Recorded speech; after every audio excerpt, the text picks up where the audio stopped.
એમાં શું રહે? મસાજની એન્ટ્રી કરીને જાઓ તો પછી તમારી છોકરી કંઈ આપવા ડાયરેક્ટ કામમાં બેસી જાઓ તો અને કામને મસાજ બંને કરાવવું હોય તો 2500, ડાયરેક્ટ કામ કરો તો 2000, એક 1500 વાળું છે, 2000 વાળું છે, ગેસ્ટ આવે? બેસ્ટ આપશે. એક બોલો તો નાનું છે, ડાયરેક્ટ કામમાં બેસી જાઓ તો અને કામને મસાજ બંને કરાવવું હોય તો 2500, ડાયરેક્ટ કામ કરો તો 2000, એક 1500 વાળું છે, 2000 વાળું છે. કામ કરતી સારું છે. નાની છોકરીને જવા માટે બાપી છે, ઓલી છોકરી છે. નવરંગપુરા વિસ્તારમાં આવેલ કમર ઉર્ફ બંસરી સ્પા સેન્ટરમાં ચાલી રહ્યા છે ગોરખધંધાઓ. અમદાવાદ શહેરમાં નવરંગપુરા બસ સ્ટેન્ડની સામે આવેલ ડે ટુ નાઇટ રેસ્ટોરન્ટ્સની ઉપર કમલ ઉર્ફ બંસરી સ્પા સેન્ટરના નામે ચાલી રહ્યા છે ગોરખધંધાઓ. સ્પાના નામે ગેરકાયદેસર દેહ વિક્રીની પ્રવૃત્તિઓ ચાલી રહી છે.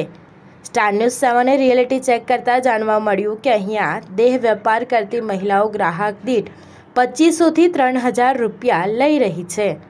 અમદાવાદમાં નવરંગપુરા બસ સ્ટેન્ડની સામે આવેલ ડે ટુ નાઇટ રેસ્ટોરન્ટ્સની ઉપર કમલ ઉર્ફ બંસરી સ્પા સેન્ટરમાં ગોરખધંધા ચાલી રહ્યા છે, જેમાં મહિલાઓ દ્વારા ગેરકાયદેસર કૂટણખાનું ચાલતું હોવાની જાણ સ્ટાર ન્યૂઝ 7ને મળતા સ્ટાર ન્યૂઝ 7ની ટીમ ત્યાં પહોંચી અને ગ્રાઉન્ડ તપાસમાં સામે આવ્યું કે અહીંયા તો સ્પા સેન્ટરના નામે ગોરખધંધાઓ ચાલી રહ્યા છે.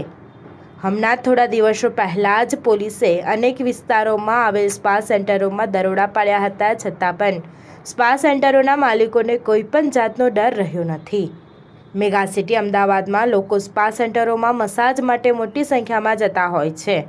સાથે જ અત્યારે તો સ્પાના નામે ગોરખધંધાઓ પણ ચાલતા હોય છે.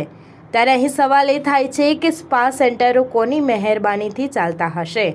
શું આવા સ્પા સેન્ટરો પોલીસ તંત્રની મહેરબાનીથી ચાલતા હશે? શું આવા સ્પા સેન્ટરના માલિકોને તંત્રનો ડર રહ્યો નથી? Star news 7 Ahmedabad.